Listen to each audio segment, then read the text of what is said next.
নমস্কার, আমি অ্যাস্ট্রোলজার শ্রী অরিজিৎ। আজকে আপনাদের বলবো সামনের যে 28 নভেম্বর শনি যে তার বক্রী গতি চেঞ্জ করে মার্গী হচ্ছে, এর ফলে কিন্তু আমাদের যে 12টা রাশি কী কী ফল পেতে চলেছে অবশ্যই জানতে কিন্তু আমি পরপর রিলসের মাধ্যমে আপনাদের জানাবো।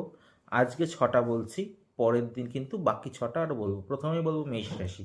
মেষ রাশি শনি এই যে মার্গী গতিতে আসছে, কিছুটা সাড়ে সাতির কিন্তু বেটার ফল পাবে, কিন্তু শারীরিক দিক থেকে কিছুটা অসুস্থ বোধ থাকতে পারে বা আর্থিক দিক থেকে কিছুটা টানাপোড়েনের মধ্যে থাকতে পারে, কিন্তু পারিবারিক দিক থেকে কিছুটা সুখ পেলেও পারিবারিক মতবিরোধ এবং নিজের একটা যে আত্মসন্তুষ্টি সেটা কিন্তু পাবে।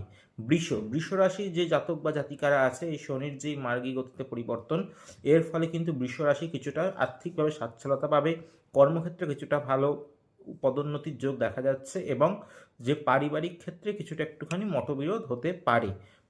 মিথুন রাশি যে সমস্ত জাতক বা জাতিকারা আছে, মিথুন রাশি জাতক বা জাতিকাদের এই শনির যেই পরিবর্তন তাদের কর্মক্ষেত্রে কিছুটা হলেও পরিবর্তন দেবে, আর্থিক দিক থেকে কিছুটা স্থিতি দেবে এবং শারীরিক দিক থেকে কিছুটা একটু সমস্যা দিতে পারে।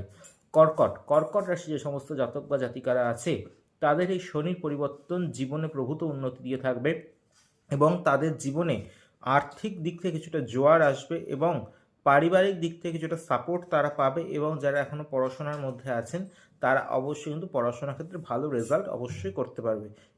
সিংহ রাশি যে সমস্ত জাতক বা জাতিকারা আছেন, অবশ্যই শনির এই ট্রানজিট তাদের জীবনে কিছুটা হলেও ঝড় নিয়ে আসবে, কারণ শনির এই সময় হচ্ছে সিংহ রাশির ওপরে 2.5 বা ঢাইয়া চলছে।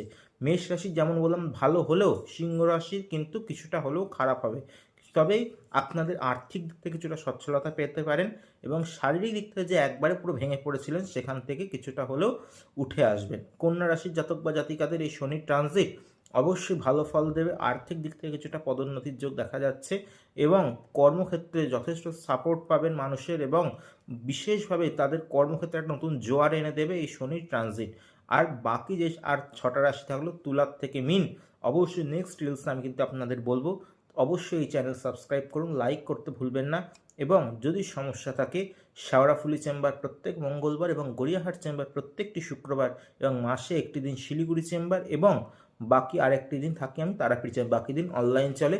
অবশ্যই বুকিং করুন, কারণ ভালো থাকার পাসওয়ার্ড শ্রী অরিজিৎ। আর সামনেই যে শুভ তিথি, অবশ্যই আমি তারাপীঠ মহাশ্মশানে মায়ের মহাযজ্ঞ করব, তার আগে যোগাযোগ করুন। জয় তারা, জয় মা তারা, জয় জয় তারা, হর হর মহাদেব, জয় গুরু বামদেব। সবাই ভালো থাকুন, নমস্কার।